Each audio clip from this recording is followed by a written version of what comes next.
You flick on the kettle, spoon the brown powder into the mug, pour the water, give it a stir and call it coffee. Every morning, same routine, same brand, same mug, same assumption that what you are drinking is just coffee. But it is not just coffee, mate. New Zealand is the #1 country in the world for instant coffee consumption per capita. Roughly 70% of all coffee drunk in this country is instant. Millions of Kiwis, every day, drinking a product that has been processed, sprayed, shipped, and reconstituted in ways that would make you put the kettle down if you knew the half of it. Nobody talks about what is actually in that jar. The brands do not want you asking, so I will. Go ahead and subscribe, I'll tell you everything. Number 5. Pam's Cafe Roast Instant Coffee. Let us start with the cheapest jar on the shelf, because cheap is where the problems tend to pile up the highest. Pam's Cafe Roast is the Foodstuffs house brand instant coffee, and it sits at around $4.39 for 100 grams. That makes it one of the most affordable instant coffees in the country, and Consumer NZ actually ranked it 3rd in their taste test, scoring it 46 out of 100. Not bad for a budget option, they said, but taste is only half the story, and the other half is what the taste test did not measure. The first thing to understand about instant coffee is how it is made, because it is a fundamentally different product from the coffee you get at your local cafe. Instant coffee starts as regular coffee beans that are roasted, ground, and brewed into a liquid concentrate. Then that concentrate is either spray-dried, which involves blasting it through hot air to evaporate the water and leave behind a powder, or freeze-dried, which involves freezing the concentrate and then using a vacuum to remove the ice crystals. Pam's Cafe Roast is spray-dried, which is the cheaper of the two methods. The problem with spray drying is the heat involved. The process subjects the coffee to temperatures that can exceed 200 degrees Celsius, and at those temperatures, a chemical reaction occurs. It is called the Maillard reaction, and it produces a compound called acrylamide. Now, acrylamide is classified as a Group 2A carcinogen by the International Agency for Research on Cancer, which means it probably causes cancer in humans. The word probably is doing a lot of heavy lifting in that sentence, but it is not a word this old grandpa finds particularly comforting when it comes to something he puts in his body every single morning. Research has shown that instant coffee contains significantly more acrylamide than regular roasted coffee. On average, instant coffee contains around 358 micrograms of acrylamide per kilogram, compared to 179 micrograms per kilogram in regular roasted coffee. That is roughly double the amount, and spray-dried instant coffee, which is what Pam's Cafe Roast is, tends to have higher acrylamide levels than freeze-dried varieties because of the additional heat exposure during the drying process. Then there are mycotoxins. Mycotoxins are toxic compounds produced by certain molds that can grow on coffee beans during storage and processing. The most common one found in coffee is ochratoxin A, which has been linked to kidney damage and has been classified as a possible carcinogen. Studies have found that instant coffee tends to have higher levels of mycotoxins than regular brewed coffee, because the industrial processing concentrates the compounds, and budget brands, which source from the cheapest available bean supplies, may be more likely to use lower grade beans that are more susceptible to mold contamination. And then there are heavy metals. A study published in the journal Foods, examining instant coffee from major producing countries, found concerning levels of inorganic arsenic, cadmium, chromium, mercury, and lead. The researchers concluded that the probability values of suffering cancer from inorganic arsenic and acrylamide combined indicated a moderate risk, and that management measures should be taken. Instant coffee concentrates whatever contaminants are present in the raw beans, because when you remove the water, everything else becomes proportionally more concentrated. The metals in the soil, the pesticides on the plant, the mycotoxins from storage, all of it concentrated into that jar of powder. Pam's does not disclose where their coffee beans are sourced from. The label does not tell you which country the beans came from, which farm grew them, whether they were treated with pesticides, or whether they have been tested for mycotoxin levels or heavy metal content. For $4.39, you are buying a jar of brown powder and trusting that whatever is in it will not hurt you. That is not an informed choice. That is a leap of faith with your health. Number 4. Woolworths Essentials Instant Coffee. The Woolworths mirror image of Pam's, and everything I just said applies equally here. Budget price, spray-dried, no traceability, no transparency about sourcing or testing. Woolworths Essentials instant coffee is the kind of product that exists purely because the supermarket needs something on the bottom shelf that is cheaper than everything else. It is not designed to be good, it is designed to be cheap.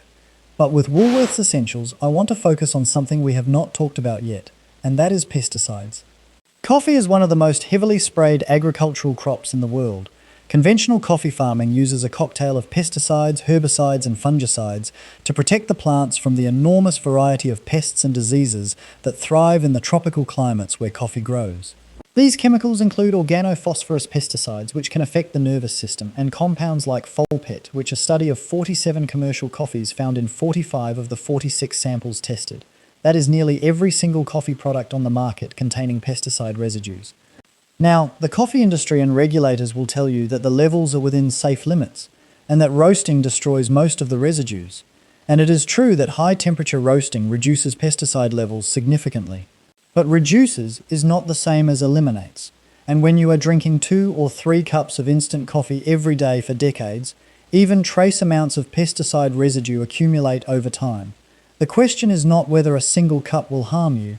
The question is what 30 years of daily exposure to trace pesticides does to a human body, and the honest answer is that nobody knows for sure, because nobody has done that study.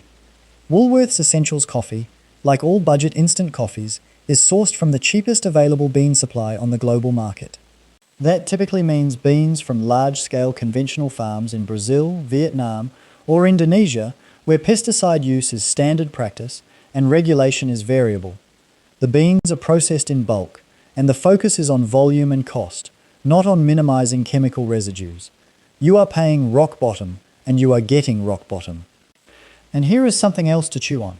The Clean Label Project, an independent testing organization, conducted over 7,000 individual tests on coffee products and found heavy metals including lead, cadmium, arsenic, and mercury, as well as pesticides, phthalates, and glyphosate breakdown products in tested coffees. 100% of the organic coffees they tested contained AMPA, which is a byproduct of glyphosate breakdown, despite glyphosate being banned for organic use. If organic coffees are showing contamination from the surrounding environment, imagine what conventional budget coffees contain when pesticides are sprayed directly on the plants. The supermarket duopoly plays a role here too. When Woolworths and Foodstuffs between them control 86% of the grocery market, they can squeeze suppliers to the point where the only way to deliver a product at the required price is to source the absolute cheapest beans available on the global commodity market. Quality is not the priority, price is, and the consumer pays for that equation not at the checkout, but in the accumulated chemical exposure over years and decades of daily consumption. Number 3. Nescafé Classic Instant Coffee. Nescafé is the biggest name in instant coffee worldwide, and in New Zealand it is practically synonymous with the category. Walk into any office, any staff room, any bark in the country, and you will find a jar of Nescafé somewhere. It is made by Nestlé, which is the largest food company on the planet, and it costs around $9.88 per 100 grams at the supermarket. Not budget, not premium, just firmly in the middle. The default choice, the one you reach for without thinking. But Nestlé is a company that deserves a significant amount of thinking about. In December 2024, China Labour Watch published an investigative report that found multiple labour violations in coffee farms in Nestlé's supply chain in Yunnan, China. The findings included instances of child labour, low wages, excessive working hours, no paid leave, no medical insurance, and no protective gear. Certified suppliers were found to be using uncertified smallholder farms, creating what the report called ghost farms, that allowed labour violations to be hidden within the supply chain. In 2025, organisations filed a formal complaint under Germany's Supply Chain Act against Nestlé, alleging worker exploitation and child labour at coffee plantations in 4 countries. Nestlé says it is committed to preventing child labour and that it has monitoring systems in place. They point to their Nescafé plan and their 4C certification. But the gap between corporate commitments and on-the-ground reality has been documented repeatedly by independent investigators. When your supply chain is so vast and so complex that it includes ghost farms that your own certification systems cannot detect, your monitoring is not working. And every jar of Nescafé Classic that sits on a New Zealand supermarket shelf is a product of that supply chain. Then there is the acrylamide question. Nescafé Classic is a spray-dried instant coffee which means it carries the same elevated acrylamide levels as other spray-dried products. Nestlé has acknowledged the presence of acrylamide in their products and says they are working to reduce it, but the European Commission has set benchmark levels for acrylamide in instant coffee of 850 micrograms per kilogram, and many products on the market still contain significant amounts. For a company with the resources and scale of Nestlé, the fact that acrylamide remains a feature of their product, rather than a solved problem, tells you where their priorities lie. And let us talk about the scale of Nestlé for a moment, because it matters. Nestlé is the largest food company on the planet, with annual revenues in the hundreds of billions. They operate in nearly every country on Earth, and yet they cannot tell you with certainty that no child labour was involved in producing the coffee that ends up in your Nescafé jar. That is not a supply chain problem. That is a priorities problem. When a company is large enough to track every bean from farm to factory and chooses not to do so comprehensively, that is a decision, not a limitation. And every time you buy a jar of Nescafé at the supermarket, you are funding that decision with your grocery budget. Subscribe to show that these videos do help and do make sense. Number 2, Greggs Red Ribbon Roast Instant Coffee. Greggs is one of those brands that feels deeply, intrinsically Kiwi. They have been around since 1861, making them one of New Zealand's oldest food companies. The Red Ribbon Roast has been a fixture in Kiwi kitchens for decades. But here is the thing about Greggs that most people do not know. Greggs is owned by Kraft Heinz, the same Kraft Heinz that owns Watties, the same American multinational that is headquartered in Chicago and Pittsburgh. And in mid-March 2026, Watties proposed closing down the Greggs coffee factory as part of a downsizing of its national operations. So the brand that feels like a piece of New Zealand heritage is actually controlled by an American conglomerate that is actively reducing its manufacturing footprint in this country. The profits flow offshore, the strategic decisions are made overseas, and the Kiwi workers who built the brand are the ones who lose their jobs when the numbers do not look good enough for shareholders in another hemisphere. But beyond ownership, there are the product concerns. Greggs Red Ribbon Roast is a granulated instant coffee, which means it has gone through a similar industrial process to other instant coffees, with all the attendant acrylamide and mycotoxin concerns. The coffee beans are sourced from the global commodity market, and Greggs does not provide any information about the origin of their beans, the farming practices used, or whether the beans have been tested for pesticide residues or mycotoxin levels. The label tells you it is 100% coffee, and that is technically true, but it tells you nothing about what kind of coffee, from where, grown how, and tested for what. Consumer NZ's taste test was not kind to Greggs either. Their panel described it in less than glowing terms, and it scored lower than both Robert Harris and Nescafé Gold. So you are paying mid-range prices for a product that does not taste particularly good, comes from unknown sources, is owned by an American multinational, and is processed through methods that produce known carcinogenic compounds. That is a lot of compromises for a cup of coffee. There is also the question of what happens to the Greggs brand now that Kraft Heinz is downsizing. If the coffee factory closes, the product will either be discontinued or production will be moved to another facility, possibly offshore. Either way, the Kiwi connection that gave the brand its identity will be further eroded. You will be buying a product with a New Zealand name that is manufactured somewhere else by a foreign corporation that has already demonstrated it will cut New Zealand operations when the numbers do not work. The heritage is the marketing. The reality is a spreadsheet in Chicago. Number 1. Moccona Classic Medium Roast Instant Coffee. Moccona is the premium end of the instant coffee spectrum in New Zealand supermarkets, and it is priced accordingly. At around $17.29 for a 100-gram jar, it is one of the most expensive instant coffees on the shelf. The branding is sophisticated, the jar is distinctive, and the implication is that you are paying for quality. Dutch heritage. European sophistication, a proper cup of coffee. But Moccona is owned by JDE Peet's, which is one of the largest coffee companies in the world, headquartered in the Netherlands, and owned by a German investment firm called JAB Holding Company. JAB has been on an aggressive acquisition spree across the global coffee industry, buying up brands and consolidating market share with a focus on shareholder returns rather than product quality or ethical sourcing. The scale of their operation is enormous, and the supply chain is correspondingly opaque. Moccona is freeze-dried rather than spray-dried, which is better from an acrylamide perspective. Freeze-drying uses lower temperatures and generally produces lower levels of acrylamide than spray-drying. That is a genuine point in Moccona's favour. But freeze drying does not eliminate acrylamide entirely, and it does nothing to address the other concerns. Pesticide residues, mycotoxin contamination, and the ethical questions around sourcing all remain. In the Consumer NZ taste test, Moccona scored in the middle of the pack, which is particularly damning when you consider the price. At $17.29 for 100 grams, you are paying more than 4 times what Pam's Cafe Roast costs, and the taste test panelists did not find it 4 times better. One described it as having an unpleasant chlorine-like aftertaste. For that kind of money, you deserve better. And better exists, but you will not find it in the instant coffee aisle.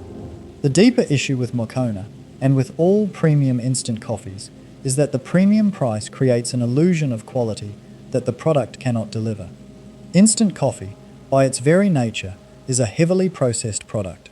No matter how good the beans were when they started, the process of brewing them, concentrating the liquid, and then drying it into a powder destroys much of the complexity, the aroma compounds, and the delicate flavours that make coffee worth drinking. You are paying $17 for a shadow of what coffee could be, wrapped in packaging that pretends otherwise. And JDE Peet's, the parent company, has faced its own ethical questions. Jab Holding Company, which controls JDE Peet's, is one of the most aggressive consolidators in the global coffee industry. Their strategy is to buy brands, cut costs, and maximize returns for investors. That is not inherently evil, but it means the priorities of the company are financial rather than qualitative. The bean sourcing decisions are driven by commodity pricing, not by a passion for exceptional coffee or a commitment to the farmers who grow it. When you buy Moccona, you are buying a product from a company whose primary skill is financial engineering, not coffee roasting. And for $17.29, you deserve a company that cares about the coffee as much as it cares about the margins. Now, here are the 2 brands that this old grandpa can actually stand behind. Number 1. Kokako Organic Coffee. Kokako is an Auckland-based roastery that was established in 2001 as one of New Zealand's first dedicated organic fair trade coffee roasters. They are Kiwi-owned, Kiwi-operated, and they have never once wavered from their founding values. Every single bean they roast is certified fair trade, BioGrow certified organic, and climate neutral through the Fair Climate Fund. What does that actually mean for you? It means the coffee was grown without synthetic pesticides, herbicides, or fungicides. Organic certification through BioGrow, which is New Zealand's leading organic certifier, means independent auditors have verified that the farming practices meet strict organic standards. No organophosphorus pesticides, no folpet, no chemical cocktail sprayed on the plants that ends up as residue in your cup. The beans are clean because the farming is clean. Fair trade certification means the farmers who grew the beans received a guaranteed minimum price that protects them from the volatile swings of the global commodity market. It means they were not exploited. There are no ghost farms in Kokako's supply chain, no child labourers picking beans during school holidays, no workers earning $2 a day without protective equipment. Fair trade is not perfect, but it is independently audited, and it provides a level of accountability that conventional supply chains simply do not have. Kokako also publishes biennial sustainability reports, which means they are voluntarily transparent about their environmental and social impact. They have upgraded to hybrid vehicles, switched to home compostable packaging made in New Zealand, and they support the conservation of their namesake bird, the kokako, through the Rotohu Ecological Trust. This is a company that treats transparency as a value rather than a threat, and that difference shows in everything they do. Now, Kokako is not cheap. Their coffee is priced as a premium product because organic fair trade beans cost more than commodity beans, but you are paying for coffee that is genuinely pure. No pesticide residues, no exploited workers, no opaque supply chain, no multinational shareholder extracting profits from your morning cup. Your money stays in New Zealand, supports ethical farming communities overseas, and buys you a product that has been independently verified as clean from farm to cup. There is something else about Kokako that sets them apart, and that is their packaging. All of their coffee is packaged in home compostable bags made right here in New Zealand. Not recyclable, which often means it ends up in landfill anyway because the recycling infrastructure is not there. Compostable. You can throw the bag in your compost bin and it will break down naturally. In an industry where single-use plastic and foil-lined packaging is the norm, that is a genuine commitment to doing things differently. It costs more, but Kakako absorbs that cost because they believe the environment matters more than a few extra cents of margin. And they source only 100% Arabica beans from reputable cooperatives. Every bean is traceable. Every farmer is paid fairly. Every step of the supply chain has been independently audited. When you compare that to the budget brands that cannot tell you which continent their beans came from, let alone which farm, the difference is not just noticeable, it is fundamental. It is the difference between a product made with care and a product made with a calculator. Number 2, Coffee Supreme. Coffee Supreme is a Wellington-based roastery that was founded in 1993 and has grown into one of New Zealand's most respected specialty coffee companies. They are not organic and they are not fair trade certified, which is why they sit second on this list rather than first. But what they do offer is something that none of the instant coffee brands can match, and that is a genuine commitment to quality, transparency, and direct trade relationships with the farmers who grow their beans. Coffee Supreme sources their beans through direct relationships with farmers and cooperatives in countries like Ethiopia, Colombia, Guatemala, and Papua New Guinea. They visit the farms, they know the farmers, they pay prices that are typically well above the fair trade minimum because they are buying specialty grade beans that command a premium on quality. Their approach is not certified by a third party, which means you have to trust their word rather than an independent auditor, but their track record over more than 3 decades in the industry gives that word considerable weight. The key difference between Coffee Supreme and every brand on the avoid list is that Coffee Supreme sells freshly roasted whole beans and ground coffee, not instant, and that distinction matters enormously. When you brew fresh coffee from properly roasted beans, you get the full spectrum of flavour compounds, antioxidants, and beneficial oils that make coffee genuinely good for you. Multiple large-scale studies have found that moderate coffee consumption is associated with reduced risk of type 2 diabetes, Parkinson's disease, liver disease, and certain cancers. But those benefits come from the complex chemistry of properly roasted and brewed coffee, not from a reconstituted powder that has been industrially processed beyond recognition. Coffee Supreme also offers an instant coffee product, and to their credit, it is significantly higher quality than the supermarket brands, using specialty grade beans and more careful processing. But even their instant is a compromise compared to their fresh roasted range, and it is priced at a premium that reflects the quality of the beans rather than the convenience of the format. What makes Coffee Supreme particularly noteworthy is their longevity in the New Zealand specialty coffee scene. They have been roasting since 1993, which means they were doing this long before specialty coffee became fashionable. They did not jump on a trend, they built the trend. And over 3 decades, they have developed the kind of deep, personal relationships with farming communities that a multinational corporation buying on the commodity market simply cannot replicate. When your roaster knows the farmer by name, knows the altitude the beans were grown at, knows the processing method used, and pays a price that reflects the quality of the work, the result is a fundamentally different product from what you get in a jar of spray-dried powder. If you are currently spending $10 to $17 on a jar of instant coffee, consider redirecting that money towards a bag of freshly roasted beans from Coffee Supreme or a similar local roaster. A basic plunger or French press costs less than $20 and will transform your morning coffee from an industrial compromise into something genuinely worth drinking. The cost per cup is comparable, the flavour is incomparable, and you are supporting a New Zealand business that cares about every link in the chain, from farm to cup. So there you have it, 5 brands that take coffee beans and process them into a powder that contains elevated levels of acrylamide, potential pesticide residues, possible mycotoxin contamination, and no transparency about where the beans came from or how the workers who picked them were treated. And 2 brands that do things differently, that prioritise organic farming or direct trade relationships, that give you a product you can trace back to its source, and that treat coffee as something worth doing properly, rather than something to be industrialised into the cheapest possible powder. New Zealand invented instant coffee. David Strang from Invercargill patented soluble coffee powder back in 1889. We should be proud of that bit of ingenuity. But we should also be honest about what the industry built on that invention has become. A global system that prioritises convenience and cost over quality and ethics, that puts profits in the hands of multinational corporations while the farmers who grow the beans struggle to survive, and that sells you a product every morning that contains compounds your body was never designed to process. The choice is yours. You can keep buying the jar because it is familiar and easy and nobody has ever told you there was a problem.